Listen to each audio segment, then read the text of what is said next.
Welcome to my channel. আমার চ্যানেলে আপনাদের স্বাগত। চলে এসেছি আর একটা নতুন রেসিপি নিয়ে।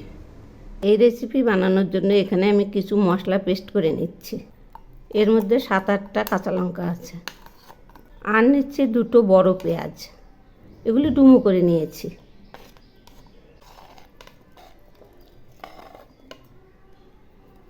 এখন আমি এর মধ্যে নিচ্ছি থেতো করা একটা আদা, এখানে 1 ইঞ্চি পরিমাণ হবে। আর নিচ্ছি একটা টমেটো টুকরো।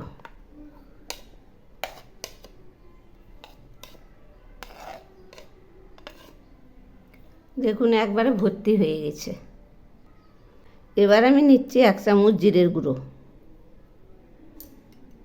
আর নিচ্ছি 1 চামচ ধনিয়া গুঁড়ো। এর সঙ্গে নিচ্ছি থেতো করা 7-8 কোয়া রসুন। এবার আমি সামান্য একটু জল দিলাম। এগুলি এখন পেস্ট করে নেব। আর এই রান্নাটা করার জন্য এখানে আমি 250 গ্রাম ছোলা রাত্রে ভিজিয়ে রেখেছি। এখন এগুলি সেদ্ধ করে নেব। এবার আমি একটা প্যান বসিয়েছি, এর মধ্যে এগুলি ছেড়ে দিচ্ছি। এই ছোলাগুলো আমি 5 মিনিট ভাপিয়ে নেব। আর এর সঙ্গে কয়েকটা আলুর টুকরোও ভাপিয়ে নিচ্ছি। এবার আমি একটু নেড়ে দিচ্ছি। এগুলি 5 মিনিট ভাপাবো, তাহলেই হয়ে যাবে। এগুলি আরেকটু পরে নামাবো। এবার আমি কড়াইয়ে 4 চামচ তেল দিলাম। এখন আমি দিচ্ছি সামান্য একটু জিরা ফোড়ন, আর এর সঙ্গে দিচ্ছি একটা তেজপাতা। এবার আমি দিচ্ছি ডুমো করা একটা পেঁয়াজ, আর এর সঙ্গে দিচ্ছি ভাপিয়ে নেওয়া আলুগুলো। এখন আমি দিচ্ছি স্বাদ মতো লবণ, পরিমাণ মতো হলুদ, আর এর সঙ্গে দিচ্ছি 1/2 চামচ লঙ্কার গুঁড়ো। এবার আলুগুলো একটু নেড়ে দিচ্ছি। এগুলি খুব ভালো করে ভেজে নেব। আলুগুলো ভাজা প্রায় হয়ে এসছে। এই যে দেখুন একটু একটু লাল হয়েছে। এখন আমি এর মধ্যে পেস্ট করা মশলাগুলো দিচ্ছি। এতগুলো লাগবে না, অর্ধেকটা দিয়ে দেবো। এবার আমি এই মশলাগুলোও কষিয়ে নেব।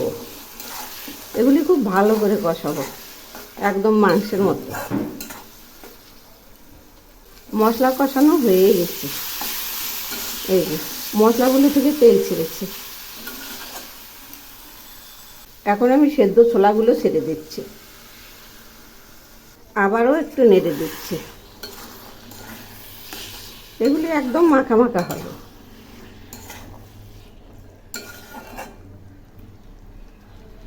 এগুলি কষানো প্রায় হয়ে এসছে, আর অল্প হবে। মশলা কষানো হয়ে গেছে, মশলাগুলো থেকে তেল ছেড়েছে। এবার আমি এর মধ্যে 1 কাপ জল দিলাম। একটু নেড়ে দিচ্ছি।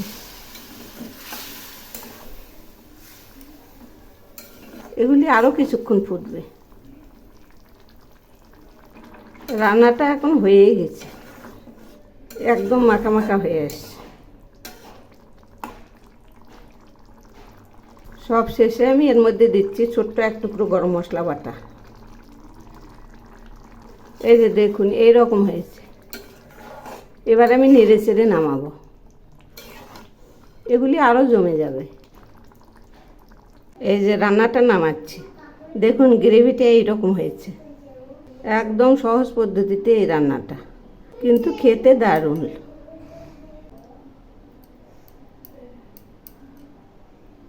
এভাবে পুরোটা নামিয়ে নেব। রান্নাটা নামিয়েছি। যদি আমার এই রেসিপি আপনাদের ভালো লেগে থাকে, তাহলে এই পদ্ধতিতে একবার বানিয়ে খেয়ে দেখবেন, অপূর্ব স্বাদ।